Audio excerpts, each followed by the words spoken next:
pelo sinal da Santa Cruz, livrai-nos Deus, nosso Senhor, dos nossos inimigos. Em nome do Pai, do Filho e do Espírito Santo. Amém. Amém. Eclesiástico, capítulo 28, versículo 1. Mas eu vou pedir para você pegar também o último versículo do capítulo 27, que é o versículo 33. Tem aqui um título. Olha só o título: ira, furor e vingança. Qual é o título desse trechinho, Márcio? Ira, furor e vingança. Você já ouviu a palavra de Deus falando de ira, de raiva, de furor? Pessoas enfurecidas, vingativas. Você já viu como a palavra de Deus trata esses sentimentos dentro de nós? Porque às vezes nós estamos irados, enfurecidos e predispostos à vingança, ou até no meio da realização de uma vingança. Então escute a palavra de Deus que diz: ira e furor são duas coisas execráveis. Até o pecador procura dominá-los. É uma abominação a ira e o furor. Até uma pessoa que não ama a Deus, que não respeita a Deus, até uma pessoa que não acredita em Deus, procura dominar esses sentimentos, porque eles são destrutivos. E continua. Você leu o 32? O 32? 32, o versículo do capítulo 27 que você falou. Serão presos na armadilha os que se alegram com a queda dos justos, e a dor os consumirá antes que morram. É forte, né? Forte. Ira e furor são duas coisas execráveis. Até o pecador procura dominá-los. Quem quer vingar-se encontrará a vingança do Senhor. Que vingança é essa? O Senhor pedirá severas contas dos seus pecados. Perdoa ao próximo que te prejudicou. Assim, quando orares, teus pecados serão perdoados. Um ser humano guarda raiva contra outro. Como poderia pedir a Deus a sua cura? Se não tem compaixão do seu semelhante, como poderá pedir perdão dos seus pecados? Se ele, que é um mortal, guarda rancor, como é que pede perdão a Deus? Quem é que vai interceder pelos seus pecados? Lembra-te do teu fim e deixa de odiar. Pensa na destruição e na morte. E persevera nos mandamentos. Pensa nos mandamentos. E não guardes rancor do teu próximo. Pensa na aliança do Altíssimo. E não leves em conta a falta alheia. Abstente das contendas e diminuirás os pecados. Quem é irascível provoca as disputas, e o pecador perturba os amigos, lançando a inimizade no meio dos que viviam em paz. Palavra do Senhor. Graças a Deus. Graças a Deus. Olha lá. O que acontece quando nós nos deixamos dominar por esses sentimentos? Está aqui, olha. Versículo 32, a pedido da Paula aqui. Serão presos na armadilha os que se alegram com a queda dos justos. E nós, meus queridos, não temos como saber quem é justo e quem não é. Só Deus sabe. Às vezes a gente se alegra com o mal de uma pessoa boa. Às vezes a gente acha bem feito. A gente diz bem feito que lhe aconteceu. Por causa de um mal que se abateu sobre uma pessoa, mas nós tínhamos em mente que ela tinha errado, que ela tinha feito isso, que ela tinha feito aquilo, que ela tinha falado contra nós, que ela era indisposta com a gente. quando na verdade não era nada disso. Então a facilidade da gente errar no julgamento das pessoas é grande demais. E às vezes você até estava certo sobre as coisas que você sabe. Às vezes o que você sabe corresponde à verdade. Só que no momento em que você julga a pessoa, ela já mudou de parecer. Ela já não está mais naquela direção. Ela já se arrependeu, ela já se confessou. Ela está tentando mudar. E aí a gente naquela hora bate contra alguém que está no caminho certo. Aí a gente chama sobre nós um mal. Que está aqui, ó. Que mal é esse? Serão presos na armadilha os que se alegram com a queda dos justos. A dor os consumirá antes que morram. A pessoa vai sofrer em vida. Por isso, olha, eu não desejo de verdade, de coração, não desejo mal para ninguém, dá vontade, sabe? Dá vontade, de vez em quando dá vontade. Mas eu barro o sentimento. Porque eu sei que o mal que eu desejo não fica só com a outra pessoa, ele volta para mim. Se ele saiu de mim, ele estava comigo. Então não desejo mal, não praguejo, não amaldiçoo, porque eu sei que a palavra da gente tem força. E eu sei que dependendo do que a gente diga, vai acontecer para a pessoa, mas vai acontecer para a gente também. No momento em que você determina lá, a pessoa arrancou esse dinheiro de mim, Deus há de prover, ela há de perder 3 vezes aquilo que ela tirou de mim, ela há de perder 10 vezes aquilo que ela tirou de mim. Pode esperar, ela vai perder e você também. E às vezes em causa muito maior. Porque o mal que a gente deseja, ele volta para nós. Ele volta, não tenha dúvidas disso. Entende? Isso aqui não é feitiçaria, isso daqui não é superstição. Isso aqui é a lei da vida. Que lei é essa? O que você planta, você colhe. É a lei do retorno. O que você faz é igual um bumerangue. A palavra que você atira, ela volta para você. Você já ouviu aquela passagem que diz que a palavra de Deus não volta para o céu sem antes ter produzido seu fruto? Então, tudo que Deus fala, volta para Ele. Você foi feito à imagem e semelhança de quem? De Deus. Tudo que você fala, sai da sua boca, cumpre o resultado e volta para você. E olha, o que a gente planta, a gente não colhe só o que a gente plantou. A gente colhe multiplicado. Porque você planta uma semente e nunca colhe uma só. Você colhe 50, 60, 70, 100. Você colhe sacas.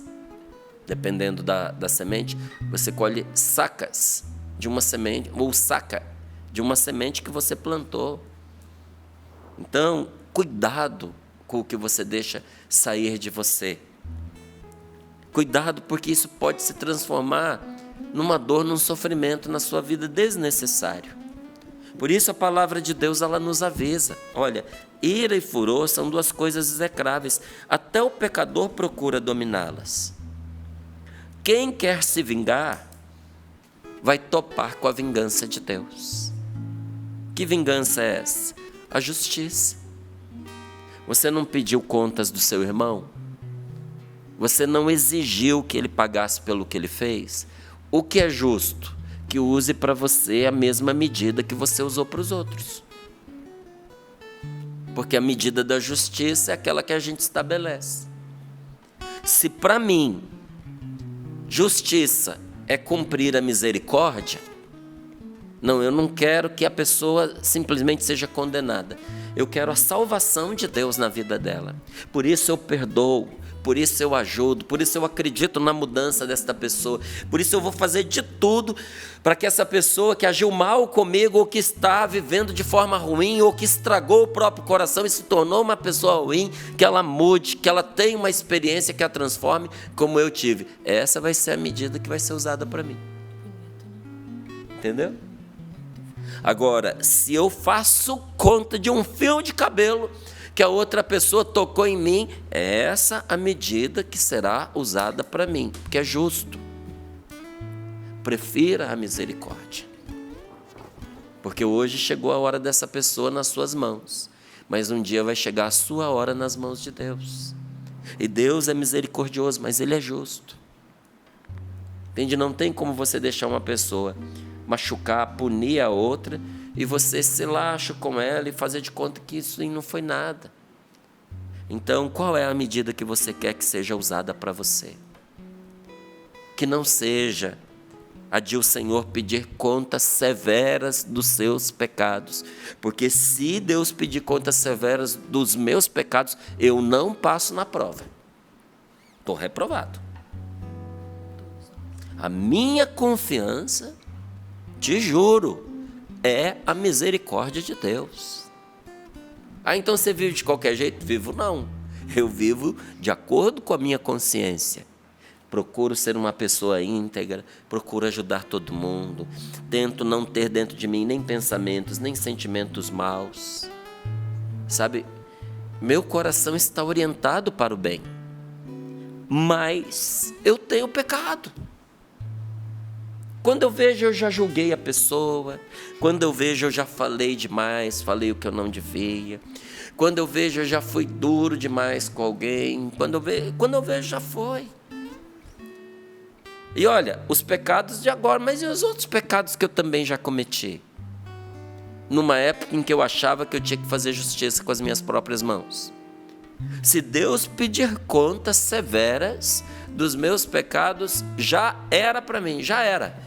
Então, é melhor, até por uma questão de inteligência, a gente abrir mão dessa justiça mesquinha que só disfarça a nossa vingança. E ser misericordioso, perdoar. Perdoa ao próximo que te prejudicou. Perdoa. E assim, quando você pedir a Deus, quando você orar pedindo a Deus o perdão dos seus pecados, os seus pecados serão perdoados. Tem gente que não se sente perdoado, já viu? Porque não perdoa. A pessoa vai lá, reza, pede perdão, mas ela não consegue se perdoar, ela não se sente perdoada, porque o perdão não cumpriu nela a missão. Porque ela não perdoa. Deus deu o perdão, mas esse perdão só vai entrar na alma desta pessoa e dissolver o mal que opera contra ela quando ela perdoar o irmão dela, quando ela perdoar a pessoa que a ofendeu. Aí sim isso vai se cumprir. Perdoa ao próximo que te prejudicou. Assim, quando orares, os teus pecados serão perdoados. E olha o escândalo que a palavra de Deus traz aqui para a gente ver, que isso é um escândalo. Um ser humano que é pecador, que é falho, que pecou, que prejudicou outras pessoas, guarda raiva contra outro. Ele que fez a mesma coisa com outros, guarda raiva deste que fez isso com ele. Como poderia pedir a Deus a cura? Talvez alguém diga assim, mas esse pecado eu nunca cometi. Não cometeu esse, mas cometeu um parecido, às vezes cometeu um pior. Aí eu nunca traí ninguém. Nunca traiu, talvez deitando-se na cama com outra pessoa. Mas traiu uma confidência que levou a outra ao desespero. Mas traiu uma amizade. Mas virou as costas quando alguém que confiava em você precisou da sua ajuda. E às vezes, um traiu porque no momento de fraqueza se deixou seduzir. E o outro traiu por malícia, por maldade, não se deitando numa cama, mas entregando o seu amigo aos algozes, aos leões para ser devorado. Entende? Quem é que vai dizer qual pecado é maior? Eu não sou juiz para dizer não. Mas que ninguém se desculpe dizendo, esse pecado eu nunca cometi. Porque se você não cometeu, dê graças a Deus que te sustentou. Porque todos nós somos passíveis de cometer qualquer pecado. Por isso que a palavra de Deus, ela pasma e ela diz, um ser humano guardando ira, guardando rancor, guardando raiva contra o outro, como poderá pedir a Deus a cura? Ele quer que Deus o favoreça, mas ele não tem misericórdia do seu irmão. que é fraco que nem ele, que cometeu pecados como ele, ou talvez até menores do que os dele. Se não tem compaixão do seu semelhante, como poderá pedir que Deus tenha compaixão dele? Se ele, que é um mortal, guarda rancor de quem está na mesma realidade que ele vai querer que Deus, que nunca pecou, o perdoe? Quem é que vai interceder pelos seus pecados? Por isso a palavra de Deus nos diz: lembra-te do teu fim. Lembra que você vai morrer. Lembra que a doença se aproxima de todos, que a velhice alcança todos, e que os que não envelheceram foram pegos de surpresa, não sabiam que aquele seria seu último dia. Lembra-te que isso pode acontecer contigo. E deixa de odiar. Lembra-te de que o fim está próximo e para com essa bobagem. Tira esse ódio do seu coração, deixa de odiar, pensa na destruição e na morte. Como assim na destruição? Lembra-se, pensa que você vai para debaixo da terra, que o seu corpo será comido ou pelos vermes ou pelo fogo. Porque tem gente que diz: eu vou cremar. Ok, vai ser devorado pelo fogo. Ok, vai ser devorado pelo verme. Pensa que na destruição, pensa na morte. E persevera nos mandamentos de Deus, que é o nosso único escape da morte. Pensa nos mandamentos, porque qual é o jeito de você não ser destruído pela morte? É ser fiel ao que Deus te orienta, aos mandamentos que Ele te dá, não é? E qual é o jeito de você ser fiel aos mandamentos? Não guardando rancor contra o teu próximo. Pensa na aliança que você tem com Deus. Márcio, a pessoa falhou contra mim, a sua aliança é com Deus. Márcio, meu marido errou contra mim, sua aliança é com Deus. Sabe essa aliança que você traz no seu dedo? É uma aliança que você fez com Deus, de fidelidade àquele homem. Sabe essa aliança que você tem no seu dedo? É a aliança que você fez com Deus, de fidelidade a essa mulher. Se você vacilou, se foi você que errou, corrija o seu caminho, corrija o seu passo, renuncie a essa traição, renuncie a esse adultério, confesse o seu pecado e volte à fidelidade do seu lar.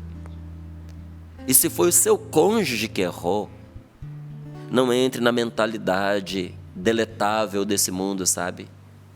Esse mundo expurga, deleta, põe à margem, joga fora as pessoas, ele descarta, ele elimina. Não entre na mentalidade mundana. Qual é a mentalidade desse mundo? Eu troco, eu corto, eu jogo fora. Pessoas não são assim, gente, tá certo? Perdoa o teu próximo o mal que te fez. Perdoa por se lembrar que a sua aliança é com Deus. Não leve em conta a falta alheia.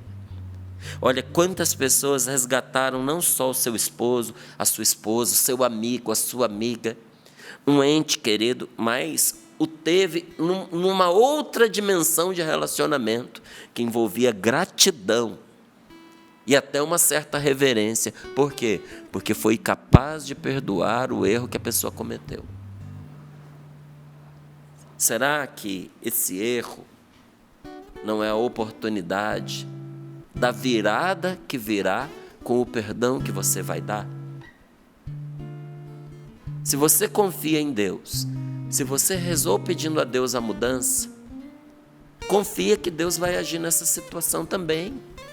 E faz o que Ele te manda, e não o que os teus sentimentos mandam. Porque se a gente for se guiar pelos sentimentos, a gente vai sair batendo em todo mundo. Porque quando uma pessoa pisa no pé da gente, o sentimento que a gente tem é de lançar essa pessoa ao espaço, não é assim? Ela vem, imagina uma mulher com aquele salto 15, pisando entre a sua cutícula e a sua unha. O que você vai fazer? Você vai ter que pedir desculpa para ela depois que catar ela no chão, porque você vai dar um safanão nela que ela vai voar longe. E não é porque você queria, é porque os sentimentos, a dor, faz a gente reagir no reflexo. E às vezes você vai pagar um alto preço por agir sem pensar, porque agiu no reflexo. Não seguia pelos seus sentimentos, não. Seguia pela verdade que Deus está te dando, que vai construir vida para você. Porque olha as consequências. O Senhor diz: abstente de contendas. Não entra em contendas e você vai diminuir os seus pecados. Pare de buscar briga. Pare de entrar em briga. Pare de comprar a briga alheia para você. Sai da confusão, sabe? Se afasta. Porque quem é irascível, uma pessoa dominada pela ira, ela provoca disputas e perturba até mesmo os amigos que ela tem. Olha, um dos segredos de uma vida longa, de uma vida cheia de frutos, de resultados, de uma vida de verdadeiro êxito, é você perdoar tudo a todos, todas as noites antes de você ir para a cama. Não leve lixo no seu coração, perdoe tudo a todos. Às vezes a pessoa confunde perdão e reconciliação. Perdão e reconciliação são coisas diferentes. O que é o perdão? Eu perdoo a pessoa, eu deixo com ela aquilo que ela tirou de mim. Não faço conta, não vou atrás, não pago a ofensa com ofensa, não vou ficar levando a pessoa à justiça por causa de qualquer besteira, não vou fazer isso. Entende? Não vou chamar alguém para poder colocar contra aquela pessoa que me fez o mal e arquitetar uma vingança contra ela. Eu a deixo livre. Mas eu não sou obrigado a caminhar com uma pessoa que está indo numa direção diferente de mim. Se a pessoa está indo para o fundo do poço e eu quero caminhar para junto de Deus, os nossos caminhos não se encontram. E eu vou lhe dizer, às vezes a melhor coisa é a gente se afastar. Quando que a reconciliação acontece? Quando as duas pessoas estão empenhadas em reconstruir a sua vida em Deus. Quando ela caminha para Deus e eu também, quando ela mudou o modo dela de agir, aí sim eu posso me reconciliar com ela. Até lá ela tem o meu perdão, não tem o meu bem-querer, tem as minhas orações. Se precisar, o que tiver dentro do meu alcance fazer, eu ajudo, mas caminhar juntos não dá. Não dá pra, por isso que a palavra chama reconciliação, porque não dá para conciliar quem vai para trás com quem está indo para frente, não é? Mas todas as noites, livra o seu coração do veneno, do rancor, do ódio, das más lembranças, de ficar lembrando aquelas coisas que aconteceram para você guardar, alimentar o rancor da pessoa. Porque se você não alimentar o rancor, ele morre. Por que a falta de perdão é uma escravidão? Porque ela mantém você alimentando o inimigo dentro de você. Você precisa alimentar o rancor, senão ele morre. Então todos os dias você vai lá, dá comida para o ódio, dá comida para o ressentimento, dá comida para o rancor. E isso vai acabar com você, vai te trazer doença, vai te trazer infelicidade, vai tornar você uma pessoa triste, uma pessoa amarga, uma pessoa raivosa, porque a raiva é um tipo de tristeza. Você sabia disso? Que a raiva é um tipo de tristeza? Eu não sinto tristeza, mas eu tenho uma raiva, está triste. A raiva é a prima irmã da tristeza, para não dizer que é a irmã gêmea. Então, se nós permitirmos que o Espírito Santo nos dê um coração grande e bondoso, que Ele nos dê grandeza de alma, nós conseguiremos perdoar, o que vai até além do controle das nossas emoções. Se a gente permitir ao Espírito Santo de Deus, por isso é tão importante a oração e por isso é tão importante a cura interior. Se nós permitirmos que o Espírito Santo haja na nossa vida, meus queridos, o que vai acontecer conosco? Nós vamos conseguir perdoar para além do que as nossas emoções nos permitem. Porque às vezes a nossa emoção não quer que a gente perdoe, porque ela está ferida. Inclusive, há situações em que nós precisamos abrir mão das nossas emoções. Mas a emoção é uma coisa natural, sim. Mas a emoção, é justo que a gente tenha emoção? É, sim. Mas se você não abrir mão das suas emoções, você não vai conseguir perdoar. Tem situações que você vai ter que dar um passo na fé, para além das suas emoções. Então, para algumas pessoas, a capacidade de perdoar é um processo que leva a vida inteira. Tem gente que demora a vida inteirinha para perdoar. Às vezes a pessoa vai perdoar o pai, a mãe no leito de morte, porque sabe que aquela é a hora derradeira, que agora, dali para diante, não tem mais o que fazer. Então a pessoa faz as contas e diz: agora eu vou perdoar. Levou uma vida inteira. Por que demorou tanto? Porque envolve feridas profundas. Envolve coisas que aconteceram na infância, envolve coisas graves, de rejeição, de desamor, de abuso físico pela violência, o abuso físico do ponto de vista sexual, abandono, desprezo, negligência nos cuidados básicos de higiene, de alimentação. E às vezes percebe que a pessoa não fez caso mesmo. Olha, uma vida inteira para poder perdoar. E algumas pessoas jamais perdoam porque não foram capazes de se abrir à graça de Deus. Quem não se abre à graça de Deus não consegue perdoar. Teve gente que foi alcançado por Deus, o pai já estava morto, a mãe já estava morta, o marido já tinha morrido, a esposa já tinha morrido, foi perdoar a pessoa depois de morta. Porque quando a pessoa estava viva, ela não tinha se aberto à graça de Deus e não conseguiu. Agora, um dos motivos de o perdão ser tão difícil, você sabe qual é? É que muitas pessoas encaram o perdão somente como algo que nós fazemos pela pessoa que nos ofendeu. Eu não vou perdoar porque as pessoas querem que a gente perdoe só para que o outro se sinta melhor. Eu não quero que essa pessoa se sinta melhor depois do que ela me fez. Então a gente acha que perdoar é dar um crédito, é dar uma gorjetinha para outra pessoa. É como se a gente dissesse assim: agora pode ficar de boa, porque já passou muito tempo depois de tudo que você fez comigo, então agora você já pode ficar sossegado. E a pessoa diz: não é justo, não pode ficar sossegado não, porque o que ele fez foi muito grave. Quem pensa assim, gente, não entendeu que o perdão é sobretudo a cura das nossas feridas. O perdão é a cura das suas feridas. Sem perdoar, sua ferida não fecha. Sem perdoar, sua doença não vai embora. Sem perdoar, a sua vida vai continuar escangalhada naquela matéria, porque ela não se conserta. Perdoar é fazer bem à nossa alma. Perdoar é sarar o próprio coração.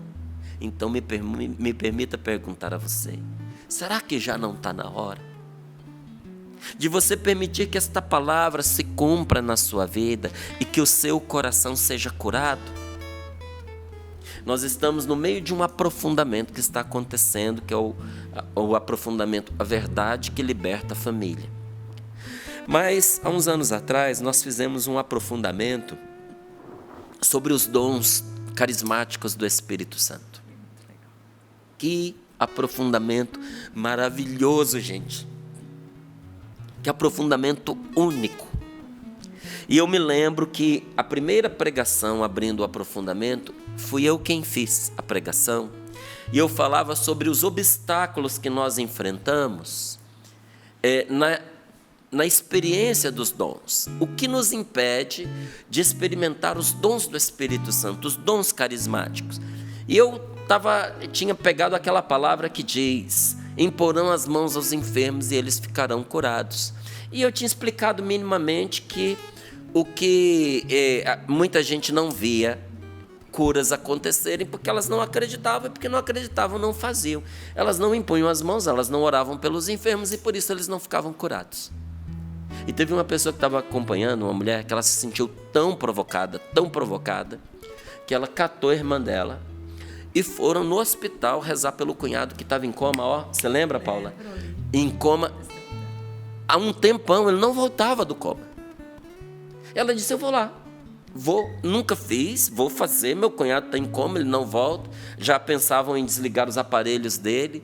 E ela chegou lá pronta para colocar as mãos sobre ele e rezar. E não havia acontecido ainda no encontro, no aprofundamento, a palestra sobre o dom de cura, a pregação sobre o dom de cura, que mostrava os passos que deveriam ser seguidos. Mas olha como a nossa grande mãe e mestra é o Espírito Santo. Porque o Espírito Santo ensina igual uma mãe. Ela chegou lá para poder rezar, levou a irmã, que era a esposa do que estava em coma, e disse, vamos rezar. Quando ela pôs as mãos para rezar por ele, ela disse no testemunho, eu fui tomada de um sentimento de indignidade. E eu topei com os meus pecados, e eu vi que eu tinha que parar a oração para pedir perdão dos meus pecados. Aí falei para minha irmã, vamos pedir perdão a Deus dos nossos pecados e tudo mais. Terminou de pedir perdão dos pecados, foram rezar por ele. Não deu para continuar, porque o Espírito Santo colocou no coração dela que as duas deveriam primeiro rezar, perdoando e pedindo perdão àquele homem. E aí elas começaram. Ali diante, que está falando para ele ouvir, né? A equipe, inclusive, médica escutando, pede perdão para o homem em coma, perdoa o homem que está em coma. Então, primeiro, as duas começaram a pedir perdão entre si, pedir perdão para ele. E dizendo, olha, me perdoa por aquele desentendimento, me perdoa por aquele dia, me perdoa, me perdoa. Quando elas terminaram de pedir perdão, elas começaram a perdoá-lo. Nós também queremos perdoar você. Nessa hora, o homem em coma começa a chorar. A lágrima escorre pelo olho dele. E quando ela impõe as mãos, aquele homem que estava condenado, porque não voltava do coma, volta a consciência na mesma hora. Isso nós vimos, nós recebemos o testemunho. Aconteceu não tem muito tempo. O perdão levanta o que está caído, recupera o abatido. Olha, pouca coisa traz tamanha força e tamanha nobreza para um coração do que uma pessoa pode viver, do que quando ela esquece a vingança e ousa perdoar a ofensa. Esqueça a vingança. Porque a vingança só vai te trazer coisa ruim. O perdão só vai te trazer vida e coisa boa. O perdão traz milagre para a sua família. Mas a vingança, tudo que você viu de ruim até agora é só o tira-gosto. Se livra disso. Olha, um dos remédios mais poderosos e mais eficazes que se pode ter é a libertação que vem quando você perdoa um inimigo. É um dos melhores remédios, o mais eficaz. Quer esse inimigo saiba que você perdoou, quer ele não saiba. Não importa se ele soube que você deu perdão a ele, não importa. Porque é você quem se livra, é o seu coração quem se liberta. Todo coração, meus queridos, todos, sem exceção, precisa ter uma cova bem funda para enterrar as falhas dos nossos amigos e dos nossos familiares, porque eles falham. Eles falham. Eu encerro aqui com um breve testemunho. Nós tínhamos feito um encontro, né, sobre dons também, mas isso foi na cidade de Presidente Prudente. Nós tínhamos umas 2.000 pessoas participando e fizemos ali um momento, uma oficina de dons, para que as pessoas pudessem clamar ao Espírito Santo e se abandonar nas mãos de Deus. E havia uma mulher que se ajoelhou para receber a oração. E alguém disse para ela, nenhuma das pessoas que estavam orando por ela a conhecia. Disse para ela, você precisa perdoar a sua mãe. E eu tinha perguntado, pedido que anotasse num papelzinho a palavra que tinha recebido e algumas coisas. E ela colocou num papel tudo o que aconteceu em seguida. Ela colocou que aquelas pessoas não a conheciam, não tinham como saber disso. Já tinha 2 anos que ela não falava com a mãe. Elas não se falavam. E naquele momento em que ela estava recebendo a oração, a pessoa foi incisiva. Você precisa perdoar a sua mãe. Ela não falava com a mãe e a mãe não falava com ela. E ali ela resolveu dar o perdão e chorou. E voltou para casa pensando como é que seria o reencontro, né? Porque a mãe também não falava com ela. Quando ela estava chegando perto de casa, ela viu a mãe esperando na porta. Gente, a oração ela não tem barreiras. O perdão que ela liberou para a mãe alcançou a mãe lá na casa. A mãe comovida também se arrependeu. E num abraço de paz, elas se reconciliaram. Põe as mãos sobre o seu coração. Feche os seus olhos um pouquinho. O perdão, ele precisa ser na sua vida igual uma promissória rasgada, igual uma nota cancelada, rasgada em duas e queimada para nunca mais ser apresentada. Perdoa ao próximo que te prejudicou, e assim, quando orares, os teus pecados serão perdoados. Senhor, nós te pedimos, cumpre esta palavra em nós agora. Nós queremos, Senhor, perdoar. Queremos começar esta semana, Senhor, com o coração limpo, livre, lavado, purificado. Nós queremos, Senhor, começar esta semana na força do Teu Espírito Santo. Mas para isso nós te pedimos, derrama sobre nós o Teu Espírito, que é uma graça e nos dá a graça para perdoar além das nossas emoções. Senhor, sem Ti há perdão que eu não vou conseguir dar, mas contigo eu consigo. Senhor, vencer a minha força. E uma vez que eu me abra para perdoar, Senhor, perdoa os meus pecados que são tantos. Senhor, liberta o meu coração e a minha alma, eu te peço.